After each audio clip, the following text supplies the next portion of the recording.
doa untuk makan, doa sebelum makan, doa setelah makan, semua dikeraskan. Dan tidak perlu anak itu sebenarnya dipaksa, enggak, bacakan aja, hafal sendiri itu nanti. Ayo baca, entah dia ngikuti atau enggak, baca saja. Karena anak-anak itu Bapak Ibu, anak-anak terutama yang masih di bawah 10 tahun, itu sambil lari pun bisa dengar. Itu kelebihan mereka. Kalau kita fokus pun menghafal, enggak hafal-hafal. Kalau mereka sambil berlari, itu gurunya ngajar, anak-anak TK, kelas 1, kelas 2, itu guru walaupun anak tuh berlari, jangan ngamuk. Ditegur iya, tapi ngamuk jangan. Karena berlarinya mereka itu bisa membagi. Itulah anak-anak.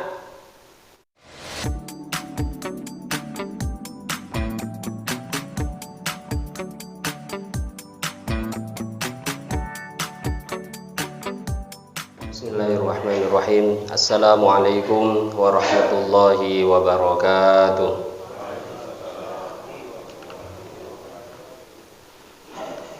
Alhamdulillah, alhamdulillahil fattahil alim alladzi khalaqal insana fi ahsani taqwim.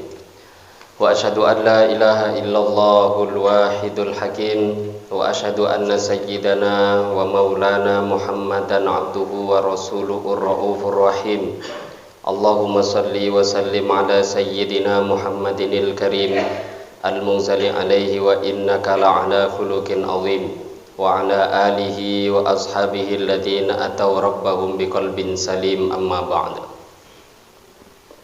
Faqad qala Allah subhanahu wa ta'ala fi kitabihil karim ba'da a'udzu billahi minasy syaithanir rajim. Wa man ahsanu qawlan mimman da'a ila Allah wa 'amila shalihan wa qala innani minal muslimin. Shadaqallahul azim.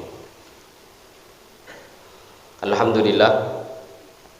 Hadirin bapak-bapak, ibu-ibu jemaah salat subuh yang dimuliakan Allah Subhanahu wa taala. Pertama dan terutama sekali mari kita bersyukur pada Allah Subhanahu wa taala dengan mengucapkan alhamdulillahirabbil alamin. Bersolawat kita kepada Rasulullah sallallahu alaihi wasallam dengan mengucapkan Allahumma sholli ala sayyidina Muhammad wa ala ali sayyidina Muhammad.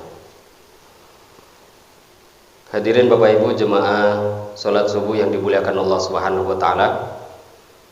Bersyukur kita lagi dan lagi pada Allah Subhanahu wa taala. Allah Subhanahu wa taala masih memberikan begitu banyak anugerah kepada kita semua. Sampai pagi hari ini Allah masih memberikan taufik pertolongan kepada kita datang ke masjid ini melaksanakan salat subuh dengan cara berjamaah. Ini adalah satu anugerah yang sangat besar daripada Allah Subhanahu wa taala kepada kita semua. Maka mari kita syukuri semua anugerah, terutama anugerah taufik taat beragama, mengamalkan agama, taat pada Allah Subhanahu wa taala. Dengan syukur kita berharap semoga Allah selalu istiqomahkan kita dalam taat pada Allah. Semoga Allah Subhanahu wa taala selalu memberikan pertolongannya kepada kita untuk mengamalkan agama Allah. Harapan kita semoga ketika kita dipanggil oleh Allah dalam keadaan taat pada Allah, dalam keadaan mengamalkan perintahnya Allah Subhanahu wa taala. Amin ya rabbal alamin. Hadirin Bapak Ibu jemaah salat subuh yang dimuliakan Allah Subhanahu wa taala. Kita akan lanjutkan pada pagi hari ini kajian kita, melanjutkan membaca kitab Al-Adhkar An-Nawawiyah yang pada pagi hari ini akan kita lanjutkan dengan judul bab ma yaqulu 'inda dukhulil masjid wal khuruji minhu. Bab yang akan kita baca pada pagi hari ini adalah bab bacaan atau ucapan yang dibaca ketika masuk dan keluar masjid. Bab tentang bacaan ucapan ketika masuk dan keluar masjid. Halaman 52.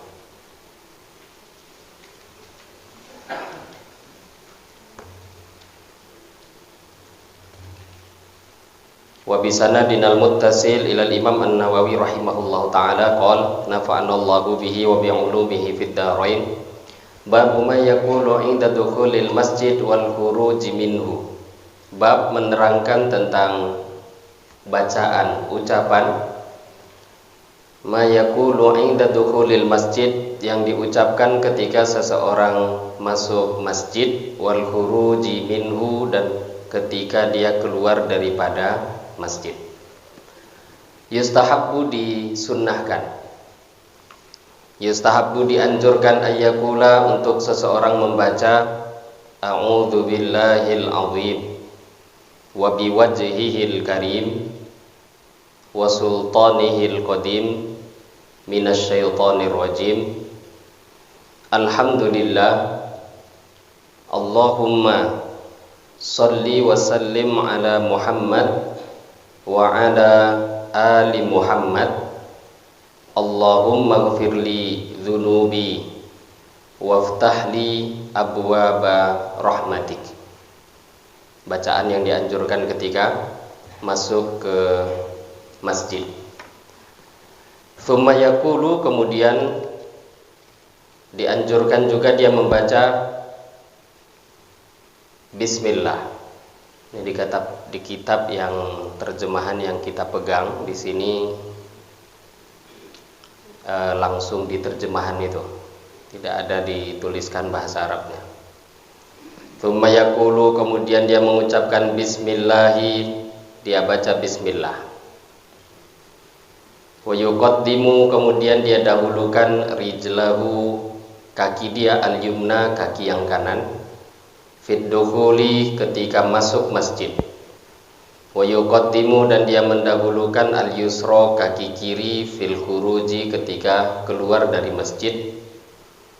Wa yaqulu, dan dia juga membaca bacaan yang sama, jami'a ma dzakarnahu, dengan bacaan yang tadi sudah disebutkan, sama, ketika mau keluar pun juga dibaca sama.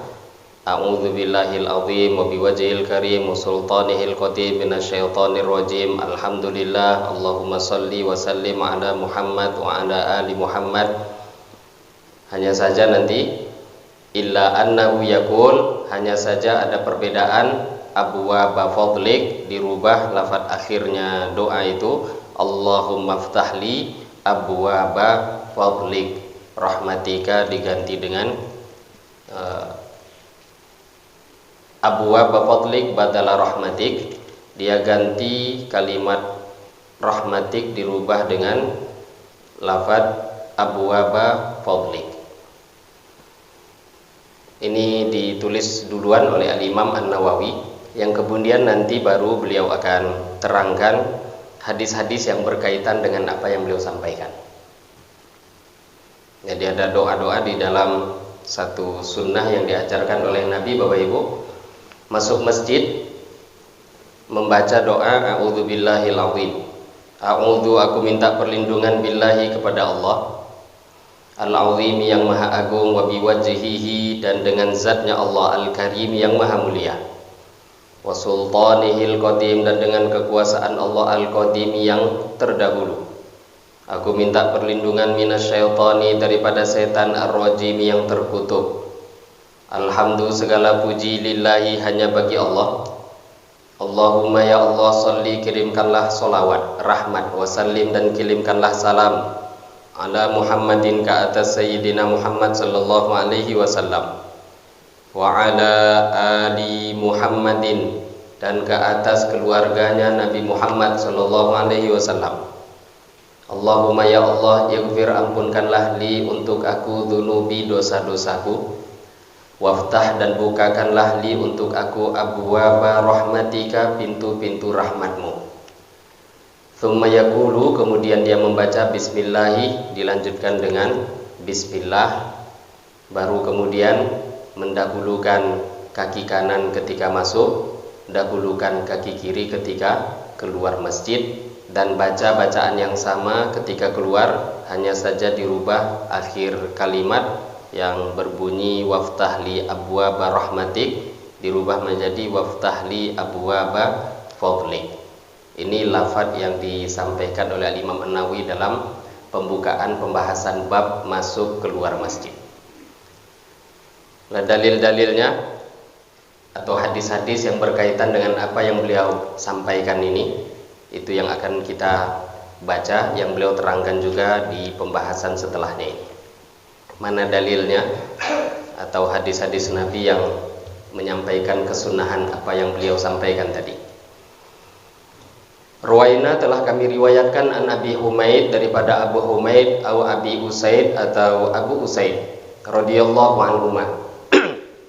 Diriwayatkan daripada Abu Humaid atau Abi Usaid radhiyallahu anhuma, qala beliau telah berkata, qala telah bersabda Rasulullah sallallahu alaihi wasallam, idza dakhala, apabila masuk ahadukum salah seorang daripada kalian al masjidah ke masjid, falyusallim maka hendaklah dia mengucapkan salam ala nabiyyi ke atas Nabi sallallahu alaihi wasallam. Dalam hadis ini sudah jelas perintah salam, maknanya juga tentu bersolawat. Tadi kan diajarkan baca solawat dan salam, dan dalam hadis ini sudah dijelaskan kalau kalian masuk masjid maka hendaklah bersolawat membaca salam pada Nabi. Tsummal yaqul, kemudian hendaklah dia membaca Allahumma ftahli abwaba rahmatik. Wa idza kharaja, dan ketika dia keluar masjid, falyaqul maka hendaklah dia membaca Allahumma inni as'aluka min fadlik. Rawahu telah meriwayatkan hadis Muslimun, Imam Muslim fi sahihihi dalam kitab sahihnya, wa Abu Dawud dan Imam Abu Dawud, wa Nasa'i dan Imam Nasa'i, wa Ibnu Majah dan Ibnu Majah, wa ghairuhum dan selain mereka, bi asanid sahihatin dengan sanad yang sahih. Wa laisa fi riwayati Muslim, dan tidak ada dalam riwayat Muslim fal yusallim ala nabi, tidak ada dalam riwayat Imam Muslim lafaz hendaklah bersolawat pada Nabi. Wa huwa fi riwayatil baqin, yang berisikan perintah untuk sholawat pada Nabi ada pada riwayat-riwayat lainnya. Di sini disebutkan tadi Abu Dawud, Nasai, Ibnu Majah dan lain-lain, berarti di selain riwayat Muslim itu ada lafadznya. Zada Ibnu Sunni, sedangkan Ibnu Sunni menambahkan fi riwayatihi dalam riwayatnya, wa idza kharaja, kalau keluar, wa idza kharaja apabila keluar masjid, falyusallim hendaklah dia membaca salam ala nabiyyi kepada Nabi sallallahu alaihi wasallam, waliyaqul dan hendaklah dia membaca Allahumma a'idni minasyaitonir rajim. Ada tambahan lafaz ini, Allahumma a'idni minasyaitonir rajim, semakna dengan a'udzubillahi minasyaitonir rajim. Makanya tadi Imam Nawawi sudah mengumpulkan ringkasannya di awal bab, a'udzubillahil azim wa biwajhihil karim, semakna. Warwah hadza ziyadah, dan menambahkan juga dan meriwayatkan hadhihi ziyadah, tambahan ini, Ibnu Majah, Imam Ibnu Majah, wa Ibnu Huzaimah dan Ibnu Huzaimah, wa Abu Hatim ibni Hibban dan Abu Hatim ibni Hibban bi kasril ha fi sahihaihima, dalam kitab sahih mereka berdua.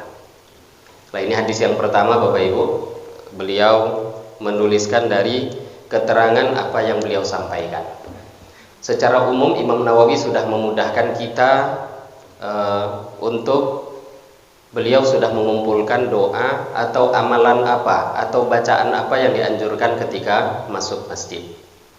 Dan kita ketahui bahwa tempat yang paling mulia di permukaan bumi ini masjid. Dalam satu hadis Nabi bersabda, wa khairu biqaiha al-masajid, sebaik-baik tanah di permukaan bumi ini adalah masjid. Sebaik-baik tempat di permukaan bumi masjid. Wa syarru biqaiha as-suq aswaquha, seburuk-buruk tempat di permukaan bumi adalah aswaquha, pasar-pasarnya. Jadi perbandingannya masjid pasar. Di sini baik buruk dari segi umumnya keadaan. Dari segi umumnya keadaan.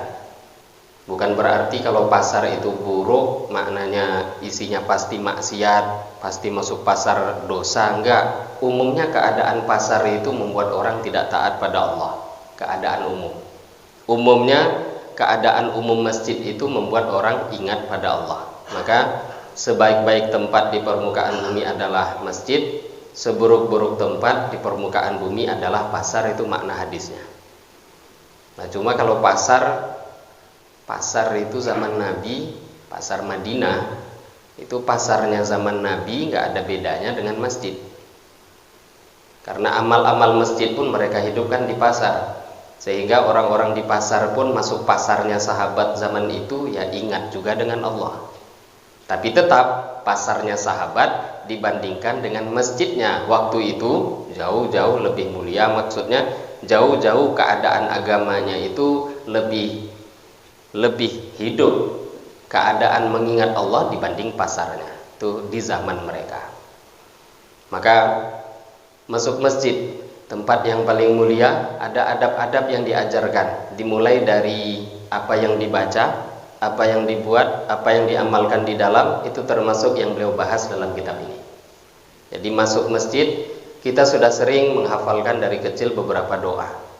Nah, mungkin dari yang disampaikan tadi sudah kita hafal, tapi ada beberapa yang belum. Nah, itu 3 kita dianjurkan untuk menambahnya. Al-Imam An-Nawawi, Bapak Ibu, beliau dalam beberapa kitab beliau yang lain,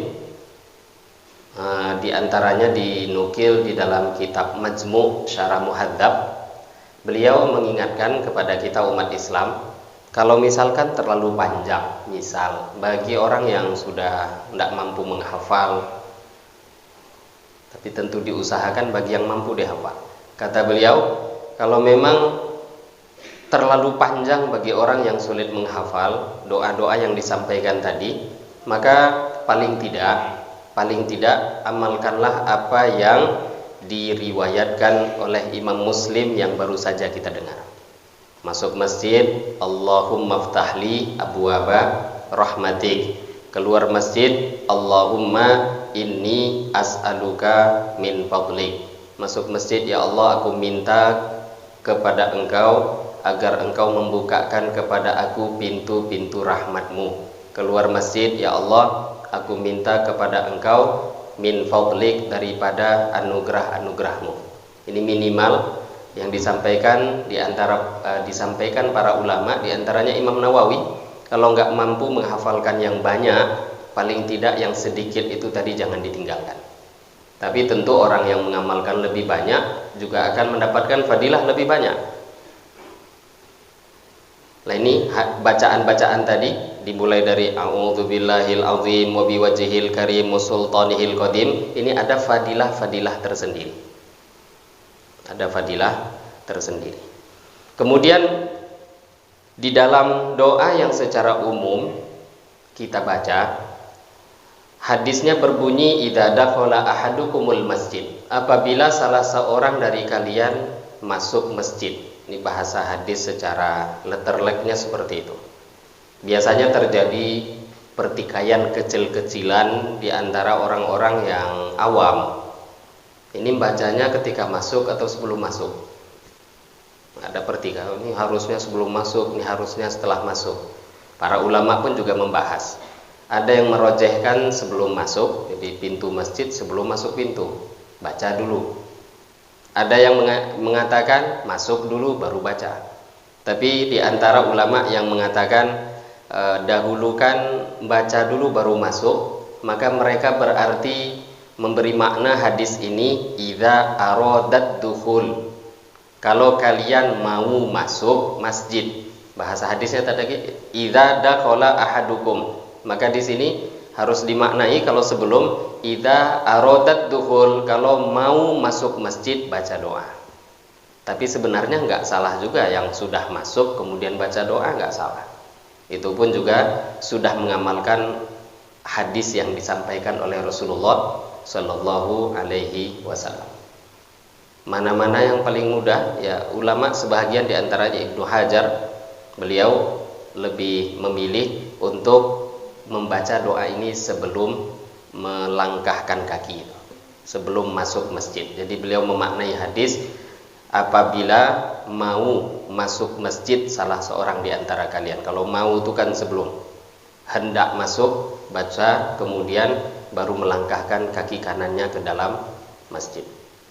Dan kita sering membaca doa ini, Allahumma ftahli abwaaba rahmatik. Kalau keluar, Allahumma inni as'aluka min fadlik.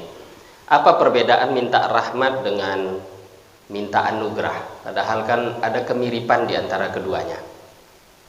Ada kemiripan di antara keduanya. Memang mirip Bapak Ibu, tapi ada kekhususan. Sebenarnya kita baik dalam masjid ataupun di luar masjid kan butuh rahmat Allah. Di dalam masjid juga ataupun di luar masjid kita juga berhajat dengan fadlik, anugerahnya Allah. Sama lah kok di sini dipisah. Masuk masjid minta rahmat, keluar masjid minta fadlullah, anugerah. Padahal dua-duanya kan kita butuhkan baik di luar ataupun dalam masjid. Karena memang kondisi masjid itu lebih khusus banyak rahmat. Bukan berarti di luar nggak perlu atau nggak dijumpai, ada. Tapi masjid sangat-sangat rugi orang kok masuk masjid nggak dapat rahmat Allah. Sama dengan bulan Ramadan, kok ada orang jumpa bulan Ramadan, kata Nabi celaka dia, kok nggak dapat rahmat Allah bulan Ramadan. Apakah kemudian di luar Ramadan nggak ada rahmat Allah? Rahmat Allah bulan Ramadan tuh terlalu banyak, kok dia nggak dapat. Banjir rahmat waktu itu, kok nggak dapat, kan celaka betul. Maka juga sama, orang kalau masuk masjid itu rahmat Allah tuh bercucuran di mana-mana, kok dia nggak dapat. Di luar masjid juga ada, tapi kekhususan itu jauh lebih banyak berada di dalam masjid. Maka itu yang dikhususkan untuk kita minta. Lah, anugerah itu bisa juga diarahkan kepada rezeki yang halal. Tapi rezekinya dilanjutkan, rezeki yang halal. Akidah Ahlussunnah wal Jamaah, rezeki haram itu yang haram-haram yang dimakan oleh seseorang. Akidah Ahlussunnah wal Jamaah, akidah kita itu juga termasuk bahagian rezeki. Jadi kalau ada orang makan haram, ya itu rezeki. Minum haram itu rezeki. Tapi ada akidah yang meleset di luar akidah Ahlussunnah wal Jamaah, mereka katakan itu enggak rezeki. Maka rezeki yang kita minta itu anugerah Allah. Anugerah Allah itu rezeki yang halal. Maka ketika keluar masjid, mintalah anugerah itu tadi. Dan ini mengamalkan seperti apa yang disampaikan di dalam ayat Al-Quran, فَإِذَا قُضِيَتِ الصَّلَاةُ فَانْتَشِرُوا فِي الْأَرْضِ وَابْتَغُوا مِنْ فَضْلِ اللَّهِ. فَإِذَا قُضِيَتِ الصَّلَاةُ, apabila dalam surat Al-Jumu'ah, surat Al-Jumu'ah itu kalau sudah azan dikumandangkan وَذَرُوا الْبَيْعَ, tidak boleh lagi jual beli. Jadi kalau sudah azan Jumat, jual beli haram hukumnya, tidak boleh, tinggalkan jual beli. Lah kemudian di ayat setelahnya itu faida qudiyatis shalah, apabila sholat sudah selesai salam. Faida qudiyatis shalah, apabila sholat sudah selesai, fantashiru fil ardh, maka bertebaranlah kalian di permukaan bumi, wabtagu min fadlillah, dan carilah oleh kalian fadlullah, anugerahnya Allah. Anugerah itu diantaranya yang dimaksudkan oleh para ulama, carilah rezeki yang halal. Tadi kan dilarang, jangan kalau sedang azan berkumandang, apalagi hari Jumat, jangan. Hari Jumat kok azan berkumandang jual beli, haram hukumnya. Selesai sholat, jual belilah, cari anugerah Allah, carilah rezeki yang halal. Lah yang kita minta rezeki yang halal, bukan hanya sekedar rezeki. Jadi kalau doa itu jangan dipotong. Ya Allah minta rezeki yang banyak, salah doa ini. Karena nanti bisa-bisa rezeki juga yang haram itu pun rezeki. Maka minta rezeki yang halal, yang barokah. Banyak doa yang diajarkan para ulama. Maka dikarenakan itulah diantaranya para ulama banyak yang menganjurkan doa berjamaah. Sebenarnya dari kalangan 4 madhab itu yang agak sering juga menyampaikan hal-hal atau mengatakan jangan dibuat begini, ini bid'ah, itu diantara yang paling sering itu madhab Hanafi. Bahkan termasuk kunut subuh bid'ah menurut madhab mereka juga, bukan hanya Hambali. Yang mengatakan sunnah kunut subuh Imam Syafi'i, Imam Malik. Mengatakan bid'ah diantaranya Imam Abu Hanifah. Dan mereka termasuk yang tidak mensunahkan zikir bersama, yang tidak menganjurkan doa bersama. Itu dalam fatwa madhab. Tapi praktek madhab malah mereka yang mempraktekkan doa bersama. Praktek yang ada zaman sekarang. Saya heran, Yang banyak doa bersama itu sebenarnya negara-negara yang mengikuti mazhab Imam Syafi'i. Yang Imam Syafi'i bukan mengatakan sunnah secara langsung, tidak, tapi lit ta'lim.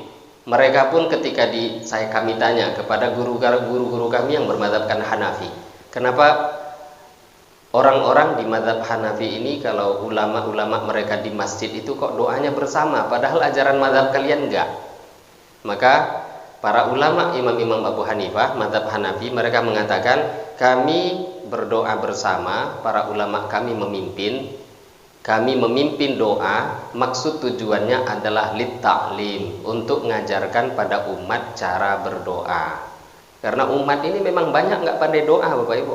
Jangankan bahasa Arab, bahasa Indonesia aja nggak pandai. Contohnya tadi, ya Allah saya minta rezeki yang banyak. Salah nggak? Nggak salah, tapi nggak pandai ini doa. Karena dia hanya minta rezeki, kadang nggak tahu rezeki itu terbagi. Ada yang halal, ada yang haram, ada yang berkah, ada yang nggak berkah. Doa dia terlalu pendek, akhirnya nanti diberikan Allah sesuai dengan yang dia minta. Maka kata para ulama mazhab Hanafi, kami mengajarkan doa bersama bahkan dengan bahasa negara mereka.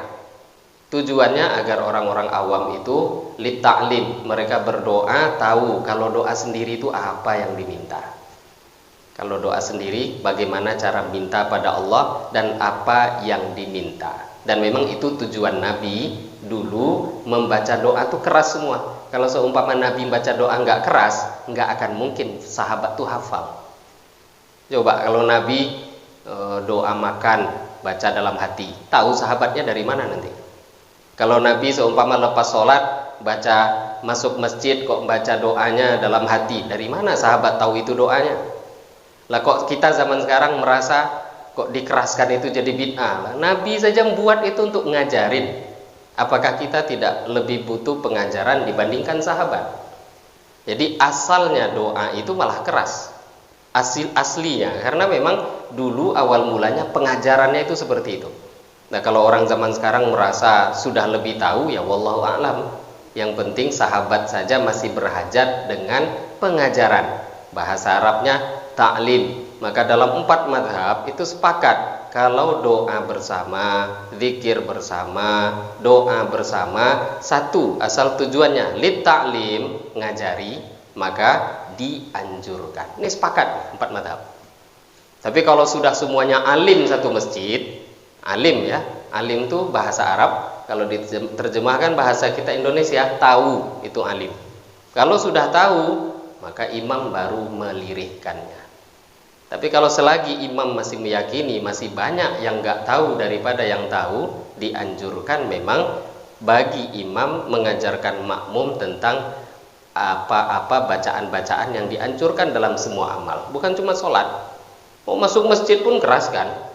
Seperti kita sedang bawa anak, dan itu pun yang bawa anak yang memang orangnya alim. Kalau bawa anak nggak alim, ya dia juga nggak akan ngajarkan anaknya. Kita sendiri tahu untuk mendidik anak kita bisa doa untuk makan, doa sebelum makan, doa setelah makan, semua dikeraskan. Dan tidak perlu anak itu sebenarnya dipaksa, enggak, bacakan aja, hafal sendiri itu nanti. Ayo baca, entah dia ngikuti atau enggak, baca saja. Karena anak-anak itu Bapak Ibu, anak-anak terutama yang masih di bawah 10 tahun, itu sambil lari pun bisa dengar. Itu kelebihan mereka. Kalau kita fokus pun menghafal, nggak hafal-hafal. Kalau mereka sambil berlari, itu gurunya ngajar, anak-anak TK, kelas 1, kelas 2, itu guru walaupun anak tuh berlari, jangan ngamuk. Ditegur iya, tapi ngamuk jangan. Karena berlarinya mereka itu bisa membagi. Itulah anak-anak. Jadi umur-umur anak-anak memang berbeda. Mereka pun dalam kondisi itu bisa berlari, maka memang bermain sambil belajar itu anak-anak memang. Kalau orang tua belajar pun tidak masuk, apalagi sambil lari. Anak-anak bisa, mereka pun bisa sambil apapun keadaan mereka. Kadang lidahnya ngikuti, hatinya tidak. Jangan marah, kamu nggak fokus. Memang beda. Karena mereka biasanya juga bukan sekali, 2 kali, tapi dibacakan terus dibacakan, akhirnya menjadi kuat hafalan itu di otak dan pikiran mereka. Lah di sini di antara hikmah yang disampaikan oleh para ulama tadi, apa perbedaan minta rahmat dan minta fadlik, anugerah daripada Allah, yang sebenarnya kedua-duanya kita hajatkan, kita perlukan di dalam ataupun di luar masjid. Ini pembahagian yang dimaksud di sini adalah karena dilihat dari segi umumnya yang mana yang lebih banyak di tempat itu. Masjid dipenuhi dengan rahmatnya Allah Subhanahu wa ta'ala, yang walaupun di luar juga rahmat itu akan kita jumpai. Warwaina, dan kami juga meriwayatkan an Abdillah, daripada sahabat Abdullah, an Abdillah bin Amr bin al-As, daripada sahabat Abdullah bin Amr bin al-As. Dalam kitab ini, sebelum kita lanjut, ini ditulis dalam syarahnya, dan ini beberapa kali juga saya sampaikan, Al-Futuhatur Rabbaniyah alal Adhkar An-Nawawiyah. Dalam syarah Al-Futuhat Ar-Rabbaniyah tentang adabnya para ulama zaman dulu ketika mereka masuk masjid. Ada paling tidak di sini dikisahkan ada dua ulama besar. Yang pertama Hatim Al-Asham. Hatim Al-Asham, kisahnya pun juga ada beberapa kali saya sampaikan di masjid ini. Hatim Al-Asham, artinya itu Hatim yang tuli, padahal ini seorang ulama besar. Gelar beliau dipanggil tuli pakak itu ada sejarahnya. Beliau pernah didatangi oleh seorang wanita bertanya tentang hukum fatwa agama. Tahu-tahu perempuan ini nggak sengaja kentut di depan beliau. Maka beliau pun pura-pura nggak dengar, seperti orang tuli. Sedang bertanya, maka beliau balik tanya, apa tadi pertanyaannya? Nggak dengar. Maka dikeraskan sama perempuan tadi pertanyaan lagi. Maka beliau katakan sambil berteriak, yang keras, nggak dengar, saya tuli. Maka dua kali baru perempuan itu tersenyum. Alhamdulillah, kiranya tuli pakak ustadznya. Maka beliau terkenal dengan panggilan Hatim Al-Asham. Ini ulama salaf yang terkenal, bukan ulama baru, enggak. Jadi ulama zaman dulu gelar-gelar seperti tuli, pekak itu hampir dikarenakan menunjukkan kemuliaan mereka. Kata Hatim Al-Asham, aku terus berkeadaan seperti orang tuli sampai aku mendengar kabar berita wanita itu meninggal dunia. Jaga aibnya orang Islam sampai begitunya. Zaman sekarang membongkar aibnya umat Islam juga sebegitunya. Enggak salah pun orang dicari-cari kesalahan. Nah ini yang menjadi harus yang kita tiru. Jadi jangan terkesan dengan zaman. Zaman mah tambah maza dan zaman illa syiddah. Zaman itu kata Nabi tambah zaman ya tambah buruk. Jangan tertipu dengan zaman. Tengok orang-orang ulama terdahulu kita. Lah Hatim Al-Asham diceritakan dalam kitab ini, dalam syarahnya, beliau pernah satu kali annahu qadimal yusra inda duhul. Beliau lupa masuk masjid, melangkahkan kaki kiri. Fataghayyara launuhu wa kharaja mad'uran. Masuk masjid lupa kaki kiri, wajah beliau tahu-tahu berubah, ketakutan. Kemudian wa kharaja mad'uran, masuk kaki kiri, lupa. Beliau pun keluar lagi, mad'uran, keluarnya pun ketakutan, menggigil. Jadi bukannya setelah salah diteruskan, enggak, salah tuh mundur lagi. Dan bukannya merasa benar, enggak, beliau ketakutan. Waqad, kemudian selepas itu beliau keluar dan baru memasukkan kaki kanannya. Faqila lahu fi dzalik, maka ditanyakan kepada beliau. Beliau pun menjawab, lau taraktu adaban minal adab khiftu ayyaslabaniyallahu jami'a ma a'tani. Kata beliau, seumpama aku meninggalkan satu saja adab daripada adab-adab agama ini. Bukan cuma masuk masjid. Kok masuk masjid apalagi? Salah satu adab-adab kok saya tinggalkan, aku khawatir kok bisa-bisa nanti apapun pemberian Allah itu dicabut semua. Ini kata Hatim Al-Asham. Sufyan Ats-Tsauri, ini juga ulama salaf terkenal, generasi 3 abad pertama Islam. Dalam kitab ini juga diceritakan beliau masuk masjid. Sufyan Ats-Tsauri terkenal, Sufyan Ats-Tsauri masuk masjid tapi lupa. Masuk masjid melangkahkan kaki kiri ghaflatan, karena lupa, bukan sengaja, enggak. Masuk masjid lupa kaki kiri. Faqila lahu ay fi sirrihi, tiba-tiba beliau mendengar suara, anta mithlu thawr, kamu ini seperti sapi. Sufyan ats-Tsauri seperti sapi masuk masjid kaki kiri. Maka kemudian beliau pun tiba-tiba pingsan. Ini ulama zaman dulu. Sehingga di dalam beberapa hikayat diceritakan, itulah penyebab Sufyan ats-Tsauri diberikan gelar dengan gelar ats-Tsauri. Sufyan ats-Tsauri. Tsaur itu artinya sapi. Beliau pun mengingatkan diri, padahal kesalahan itu dibuat ya sekali itu seumur hidup. Dan bahkan kalau dinisbatkan kepada apa-apa yang kita buat hari-hari, itu juga jadi nggak salah karena kita biasa haram. Mereka malah nggak pernah. Kadang haram itu wallahu a'lam tah bagaimana keadaannya, adab saja ditinggalkan, itu keadaan rohani mereka merosotnya. Ini diantara kisah yang ditulis, keadaan cerita orang-orang salaf terdahulu ketika mengamalkan sunnah, terutama tadi, karena ini kejadian dua ulama besar ini juga berkaitan dengan hubungan masuk masjid. Nah, ini menjadi satu dorongan, motivasi bagi kita untuk memperhatikan adab-adab masjid. Warwaina an Abdillah, kami meriwayatkan daripada sahabat Abdullah bin Amr bin Al-As radhiyallahu anhuma anin Nabi sallallahu alaihi wasallam, daripada Nabi sallallahu alaihi wasallam, annahu kana idza dakhala al-masjid, Nabi sallallahu alaihi wasallam adanya beliau ketika masuk masjid, yaqulu, maka Nabi akan membaca, a'udzu billahil azim wa biwajhihil karim wa sultanihil qadim minasyaitonir rajim. Nabi masuk masjid baca doa ini, dan tadi sudah disampaikan di awal bab. Fa'id qala, maka Nabi sallallahu alaihi wasallam bersabda, fa'idza qala dzalika, apabila seseorang membaca doa ini, qala, maka akan berkata asyaitanu, setan, hufidha minni sairul yaum, kalian orang yang membaca ini dia dijaga minni, daripada aku, sairul yaum, sepenuh hari. Ini kata para ulama, kalau dia membaca siang ya sampai sore dijaga. Kalau masuk masjidnya itu sore, malam, maka dijaga sampai pagi.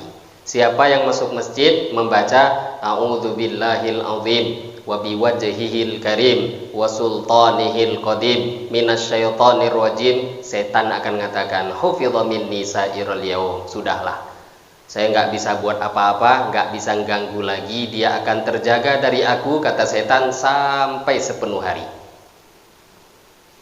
Maka kita nggak bisa lihat setan, kita lemah. Setan itu banyak kelebihan yang Allah berikan dibandingkan kita. Maka ini diantara cara yang Allah berikan pada kita menjaga diri dari setan, diantaranya membaca doa masuk masjid.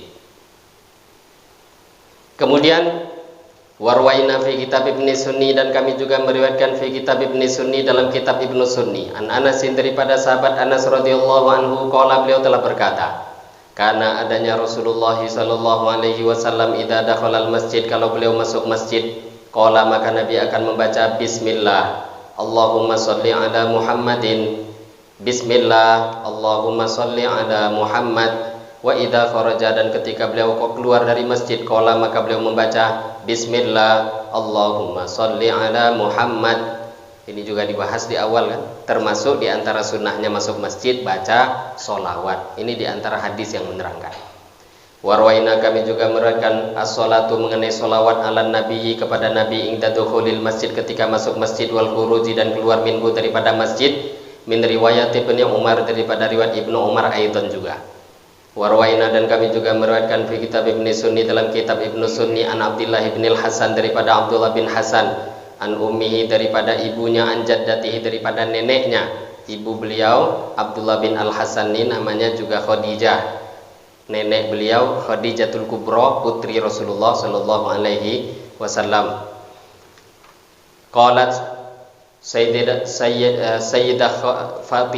Fatimah Al-Kubra, bukan Khadijah ya, Fatimah Al-Kubra, saya keliru tadi.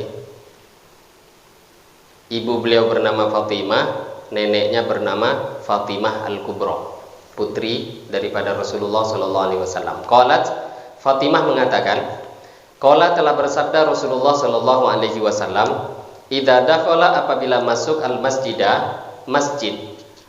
Nabi, kata Sayyidina Fatimah, Nabi apabila masuk masjid, hamidallah, maka Nabi akan memuji Allah, membaca alhamdulillah. Wasamma, dan Nabi akan membaca bismillah. Jadi sunnah masuk masjid baca bismillah, kemudian alhamdulillah. Waqal, dan Nabi membaca Allahumma gfirli waftahli abwaaba rahmatik. Wa idza kharaja, ketika Nabi keluar, qala mithla dzalik, Nabi juga baca dengan yang serupa, baca alhamdulillah, baca bismillah, kemudian beliau membaca Allahumma ftahli abwaaba fadlik. Jadi bismillah sunnah, alhamdulillah juga sunnah, solawat juga sunnah. Itu diantara hadis-hadis yang menerangkan yang kita dengarkan. Kemudian hadis yang terakhir, warwaina fihi, kami juga meriwayatkan dalam kitab Ibnu Sunni, an Abi Umamah, daripada sahabat Abu Umamah radhiyallahu anhu, anin nabiyyi, daripada Nabi sallallahu alaihi wasallam, qala, Nabi telah bersabda, inna ahadakum, sesungguhnya salah seorang di antara kalian, idza arada ayakhruja minal masjid, apabila dia mau menghendaki keluar daripada masjid, tada'at, kalau ada orang mau keluar dari masjid, tada'at, maka akan saling memanggil junudu iblis, pasukan-pasukan iblis. Pasukan iblis itu sudah nunggu di luar. Wa ajlabat, dan mereka akan saling bersuara, berteriak, ribut. Wajtama'at, kemudian mereka berkumpul. Ayo kumpul, ribut, pasukannya semuanya. Ketika ada orang keluar masjid, walaupun satu. Kama tajtami'u, sebagaimana berkumpul an-nahlu, lebah, ala ya'su biha, kepada pimpinannya. Ya'su biha, ya'su itu bisa diartikan pejantan ataupun pimpinan. Sebagaimana lebah-lebah berkumpul, berkerumun kepada pimpinan, pejantannya. Fa'idha qoma, maka apabila berdiri ahadukum, salah seorang di antara kalian, ala babil masjid, di pintu masjid, faliyakul, maka hendaklah dia membaca Allahumma inni a'udzubika min iblis wa junudi. Nah, ini baca doa keluar masjid dianjurkan. Allahumma inni a'udzubika min iblis wa junudi. Allahumma, ya Allah, ini sesungguhnya aku a'udzu, minta perlindungan, bika, pada engkau, min iblisa, daripada iblis, wa junudihi, dan pasukan-pasukannya iblis. Fa innahu, karena sesungguhnya idza qalaha, apabila orang tadi membaca doa tersebut, lam yadurruhu, maka setan tidak akan bisa membahayakannya. Nah, ini doa-doa yang sebenarnya sudah diringkas di permulaan bab tadi. Hanya saja mungkin doanya dengan lafadz yang berbeda, karena hadis ini banyak, termasuk kalau kita ingin hafal, mampu hafal semua seperti lafadz hadis yang diterangkan, silahkan.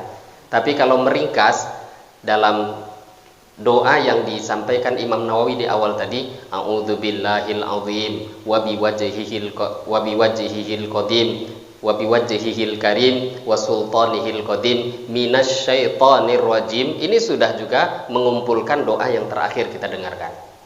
Ini maknanya sama. Tapi mau juga menghafalkan ini, Allahumma inni a'udzubika minal iblis wa junudi, ya itu pun juga bagus. Karena ini pun juga ada riwayat hadis yang datang daripada Rasulullah Sallallahu Alaihi Wasallam. Lah, ini sama dengan fadilah doa ini. Apabila orang tadi membacakan doa itu ketika keluar, lam yadurruhu, iblis dengan pasukannya tidak bisa membahayakan dia. Sama dengan tadi fadilah, siapa yang membaca doa a'udzubillahil azim wa biwajhihil karim sultanihil qadim minasyaitonir rajim, setan mengatakan hufidha bin nisa'irul yaum, dia sudah terjaga dari aku sepenuh hari. Ini kan sama, baik dari segi makna hadis ataupun fadilahnya hadis. Maka ini semua Bapak Ibu yang mulia, yang bisa kita dengar pada pagi hari ini, beberapa doa-doa dan adab-adab yang diajarkan oleh Nabi Shallallahu Alaihi Wasallam yang berkaitan bacaan-bacaan ketika masuk dan keluar daripada masjid. Kalau secara amalan itu akan dibahas nanti insya Allah di pembahasan setelahnya. Ini bahagian bacaan masuk dan keluar. Tapi apa yang mau dibuat di masjid, apa saja dianjurkan, ini pembahasannya insya Allah dibahas nanti ketika di pembahasan setelahnya. Ini mungkin yang bisa kita bahas pada pagi hari ini. Sehingga semoga apa yang kita dengarkan bisa kita amalkan dan kita sampaikan juga pada orang lain. Sebelum kita tutup, ada mungkin pertanyaan yang hendak disampaikan. Di antara Bapak Ibu ada yang hendak bertanya? Dipersilahkan. Ya, silakan Pak. Waalaikumsalam warahmatullahi wabarakatuh. Pelajaran yang dulu berwuduk di sini buku kita ini hanya membaca basmalah. Di buku lain kita jumpai doa wuduk seperti yang mengatakan nama itu wudhu kan dirokil hadatil aswari lupa oleh lain. Bagaimana Ustaz? Ini buku memang basmalah. Ya. Yang Bapak tanyakan yang pertama mengenai bismillah itu tentang bab sunnah-sunnah dalam wudhu. Di antara sunnah berwudhu membaca bismillah, itu sunnah. Kemudian yang Bapak tanyakan tentang lafadz nawaitul wudhu li raf'il hadath, ini namanya lafadz niat. Lafadz niat itu sama dengan sebahagian kawan-kawan kita kalau sholat usolli fardhu zuhri, nah itu satu kedudukan, itu namanya lafadz niat. Kalau yang usolli lafadz niat sholat, kalau nawaitul wudu li raf'il hadath ini namanya lafadz niat wudu. Niat itu hukumnya wajib dalam amal apapun, baik dalam wudu, baik dalam sholat, dan dalam amal apapun. Karena sesuai dengan hadis Nabi, innamal a'malu bin niat. Jadi niat itu hukumnya wajib. Kalau wudu nggak niat, wudunya nggak sah. Jadi niatnya yang dibahas ya. Niat itu wajib. Lah sekarang mau dilafatkan, dikeluarkan itu lafadznya atau dalam hati? Aslinya niat dalam hati. Niat itu dalam hati. Yang wajib tadi berarti dalam hati. Melafatkan niat hukumnya boleh. Jadi kalau ditanya nawaitu al-wudu'a li raf'il hadath, saya niat wudu untuk menghilangkan hadas, dia lafatkan seperti itu, apa hukumnya? Boleh. Bahkan bisa nanti naik kepada hukum dianjurkan bagi orang yang memiliki was-was. Kok was-was dianjurkan? Maka itu tadi pertanyaan yang kedua. Untuk lafadz nawaitul wudu dan lain-lain yang pernah dibaca, itu namanya lafadz niat. Mau dibaca niat itu dalam hati boleh. Kalau dilafatkan seperti itu juga banyak para ulama yang mengatakan dianjurkan, terutama bagi orang-orang yang memang memerlukan. Itu namanya lafadz niat. Semoga bisa memberikan jawaban. Ada pertanyaan lagi Pak? Silakan. Menegaskan aja Ustaz. Seandainya bacaan tadi ya, salah satu ulama kalau lupa. Itu apa memang sebaiknya kita lupa baca doa masing-masing, Ya. kemudian salah langkah, memang sebaiknya kita keluar lagi atau baca di dalam yang terbaik. Kalau dilihat dari pembahasan di awal, memang ada sebagian ulama itu ada yang menganjurkan sebelum, ada yang menganjurkan walaupun setelah masuk. Jadi ini soal pilihan. Kalau memang kita punya pilihan, seperti saya pribadi, memang tadi saya nukil di sini yang ditulis dalam kitab syarahnya itu yang disampaikan oleh Ibnu Hajar bahwa yang dimaksud masuk itu sebelum. Maka memang ini lafadznya sangat, atau pemahaman ini juga dikuatkan dengan banyak lafadz hadis, maka memang sebaiknya itu sebelum dibaca. Walaupun sebagian ulama mengatakan setelah masuk. Jadi mana yang Bapak yakini dari dua makna ini, ya tentu itu yang diikuti. Kalau memang niatnya baca ketika masuk, ya berarti kan memang dia bukan karena lupa, bacanya setelah masuk. Tapi kalau setelah masuk nggak baca, ya itu kan lupa namanya, keluarlah dulu. Jadi ini kembali kepada cara memahami hadis yang sebenarnya nggak salah, entah sebelum tapi yang dimaksud masuk tadi kan melangkahkan kaki ketika di pintu ya. Tapi kalau udah sampai ke dalam ya jelas lupanya itu. Maka sampai di dalam kalau lupa dianjurkan baca. Tadi yang keluar lagi itu ketika permasalahannya ulama-ulama yang kita terangkan itu mengenai masalah mendahulukan kaki kanan atau kiri. Tapi kalau masalah doanya nggak keluar lagi mereka. Tapi kanankah kirikah itu tadi yang menjadi masalah. Masuk masjid kok kaki kiri. Maka rohani mereka karena begitu bagusnya itu sampai sebagian ulama ada yang pingsan. Paling tidak sebagian mereka tadi ketakutan. ketakutan dengan hal-hal yang memang itu perbedaan derajat mereka. Maka kalau kita mau tiru amal-amal orang-orang soleh seperti yang dulu, boleh enggak? Ya memang bagus. Kok keliru masuk kaki kiri, bagus keluar dulu. Kemudian langkahkan kaki kanan. Kok ragu, Bapak Ibu, sebagian masjid ini kan kita nggak tahu batasnya di mana. Mana yang diwakafkan masjid kan kita secara pasti kadang nggak tahu. Kita hanya pakai kaidah umum. Kaidah umum ya pintu. Tapi ada sebagian masjid yang nggak berpintu. Bahkan ada yang pintunya banyak, pintu pertama atau pintu kedua. Ada, maka di mana yang kita yakini, mulailah dari situ. Kalau sudah yakin, saya sendiri pribadi, kalau sudah ada teras yang dipakai untuk masjid, saya kadang ini mungkin bisa jadi sudah jadi masjid nih dari awal. Maka mulai ngelangkahkan masuk di sana, itu pun saya sudah mulai dengan kaki kanan. Karena itu pun tempat kebaikan. Masuk rumah saja anjuran kaki kanan, apalagi teras masjid. Semua tempat-tempat yang baik masuknya kanan. Tempat-tempat yang kotor, WC, toilet itu yang kiri. Begitu juga semua hal-hal yang berkaitan dengan tangan. Kanan itu untuk hal yang baik, yang kotor, yang jorok, yang menjijikkan yang kiri. Lah masuk rumah saja itu kaki kanan, apalagi pelataran masjid, teras masjid. Maka kita ambil yang lebih baik, dimulai dari mana yang kita anggap itu tempat yang memang baik, mulailah masukkan, melangkahkan kaki kanan di tempat itu. Itu dianjurkan, apalagi memang pintu masjidnya betul. Dan ini tidak bisa menjaga hal-hal yang seperti ini kecuali memang kalau tidak diberi taufik oleh Allah. Karena kajian-kajian orang-orang liberal zaman sekarang, Bapak Ibu, liberal ini tidak mementingkan agama sama sekali. Ini liberal. Alah, masuk masjid aja diurus. Yang penting kan masuk, kata mereka. Mereka sampai nggak mau lagi memahami atau mengamalkan hal-hal yang seperti ini. Sedangkan ini sangat-sangat diperhatikan oleh salaf soleh kita terdahulu. Ulama-ulama terdahulu sangat mementingkan. Nah, diantaranya kitab ini sangat penting dikaji. Termasuk kalau Bapak Ibu ingin ada tambahan bacaan dan terjemahannya banyak, itu yang berkaitan dengan amalan juga harian dan juga ada kelebihan tersendiri itu kitab, namanya kitab yang kecil tipis Bidayatul Hidayah yang ditulis oleh Al-Imam Al-Ghazali rahimahullah ta'ala. Lebih tipis lagi dari ini.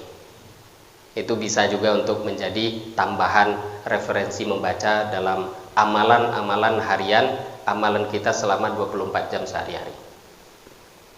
Ada pertanyaan yang lain? Cukup? Jadi alhamdulillah Bapak Ibu, itu yang bisa kita bahas pada pagi hari ini, semoga berfaedah. Mari kita tutup dengan doa kifarah majelis. Subhanakallahumma bihamdika asyhadu an la ilaha illa anta astaghfiruka wa atubu ilaik. Wabillahi taufiq wal hidayah. Wassalamualaikum warahmatullahi wabarakatuh.